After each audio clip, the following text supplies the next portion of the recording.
ہم سے ابو معمر نے بیان کیا، کہا ہم سے ابو الوارث نے بیان کیا، کہا کہ ہم سے یونس بن عبید نے حمید بن حلال کے واسطے سے بیان کیا۔ انہوں نے ابو صالح ذکوان سمان سے کہ ابو سعید حضری رضی اللہ عنہ نے بیان کیا کہ نبی کریم صلی اللہ علیہ وسلم نے فرمایا۔ دوسری سند اور ہم سے آدم بن ابی ایاس نے بیان کیا، کہا ہم سے سلیمان بن مغیرہ نے، کہا ہم سے حمید بن حلال عدوی نے، کہا ہم سے ابو صالح سمان نے، کہا میں نے ابو سعید خدری رضی اللہ عنہ کو جمعے کے دن نماز پڑھتے ہوئے دیکھا۔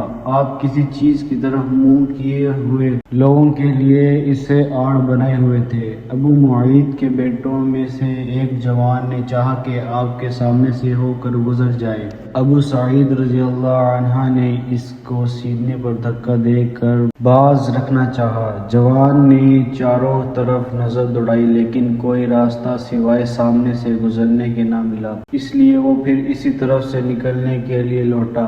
اب ابو سعید رضی اللہ عنہ نے پہلے سے بھی زیادہ زور سے دھکا دیا۔ ابو سعید رضی اللہ عنہ سے شکایت ہوئی اور وہ اپنی یہ شکایت مروان کے پاس لے گئے۔ اس کے بعد ابو سعید رضی اللہ عنہ بھی تشریف لے گئے۔ مروان نے کہا، اے ابو سعید رضی اللہ عنہ، آپ میں اور آپ کے بھتیجے میں کیا معاملہ پیش آیا؟ آپ نے فرمایا کہ میں نے نبی کریم صلی اللہ علیہ وسلم سے سنا کہ آپ صلی اللہ علیہ وسلم نے فرمایا تھا کہ جب کوئی شخص نماز کسی چیز کی طرف منہ کر کے پڑھے اور اس چیز کو آڑ بنا رہا ہو، پھر بھی اگر کوئی سامنے سے گزرے تو اسے روک دینا چاہیے، اگر اب بھی اسے اصرار ہو تو اسے لڑنا چاہیے، کیونکہ وہ شیطان ہے۔